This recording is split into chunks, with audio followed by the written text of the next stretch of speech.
Il est 19 h passées lorsque les parents de Mira, 7 ans, rentrent du travail.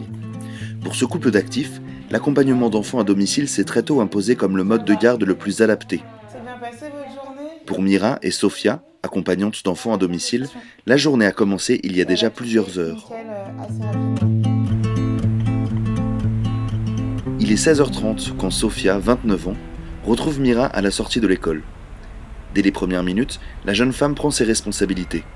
Il faut traverser la rue avec prudence et bien marcher sur le trottoir pour arriver à destination.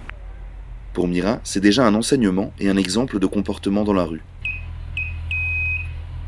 Mais le travail de l'accompagnement d'enfants à domicile ne s'arrête pas là. Sofia fait faire ses devoirs à Mira, lui fait prendre sa douche et bien sûr, joue avec elle pour participer à son éveil. Elle vient me chercher à l'école, ensuite je vais un petit peu à la promenade Péraire, ensuite on va à la maison, on fait les devoirs et on joue un petit peu et on fait la douche et si papa et maman sont pas encore arrivés, je joue encore un petit peu.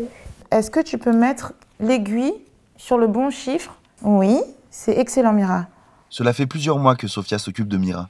Depuis, une relation de complicité s'est instaurée entre les deux jeunes filles. Mais pas seulement. Sofia est devenue un élément important de la famille.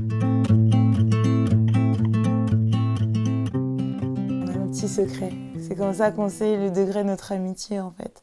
Il faut garder quand même un minimum d'autorité parce que sinon ça ne fonctionne pas pour les devoirs par exemple. La compréhension de Mira, la manière dont je vais m'exprimer avec elle ou pour qu'elle m'écoute, si je suis trop extérieure, elle ne fera pas attention à ce que je dis. Donc si elle voit qu'il y a une bonne relation déjà avec ses parents, parce qu'elle est présente quand on se voit, quand la manière dont on discute, elle est là. Je pense qu'il y a une sorte de familiarité qui s'installe et une relation de confiance du coup qui en découle. T'es prête? Oui. Si la relation entre Sofia, Mira et ses parents est si forte, c'est aussi parce que l'auxiliaire a été recruté pour ses valeurs et ses compétences. Pour l'organisme qui emploie la jeune femme, ce sont des conditions sine qua non à l'embauche. Les valeurs de l'accompagnement des enfants à domicile passent évidemment par une relation de confiance entre la famille, les enfants, l'intervenante et évidemment la structure qui gère tout ça. Et ça passe notamment à travers une charte qualité sur laquelle on engage chacun et chacune. Les conditions de recrutement au sein de notre agence restent la sécurité, le bien-être. Ce qu'on va rechercher chez nos intervenants et intervenantes, c'est également un savoir-être qui correspond aussi bien aux valeurs de notre réseau qu'aux attentes des familles, tout simplement. Donc on va effectivement valider que nos intervenantes sont en capacité, en mesure de pouvoir participer activement à l'éveil au bien-être des enfants. Lorsqu'une famille sollicite l'agence pour mettre en place une solution de garde, selon le besoin, elles peuvent bénéficier d'une aide de la PAJE, la prestation d'accueil du jeune enfant, qui est gérée par la CAF. Il y a 2 critères à retenir. Le premier, c'est d'avoir un enfant âgé de moins de 6 ans. Et le deuxième, c'est de faire réaliser un minimum de 16 heures de garde dans le mois. Les familles bénéficient du crédit d'impôt de 50%, puisqu'on est sur du service à la personne.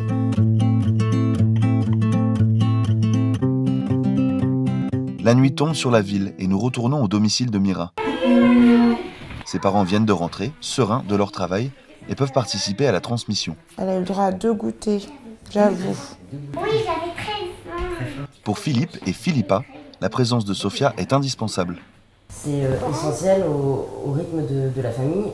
Elle fait vraiment partie de la Dream Team qui fait qu'on peut tous travailler dans des conditions dont on a besoin, que Mira puisse faire ses devoirs et faire tout ce qu'elle a à faire le soir. C'est vraiment une équipe de choc qu'on met en place, donc c'est assez primordial dans notre vie quotidienne.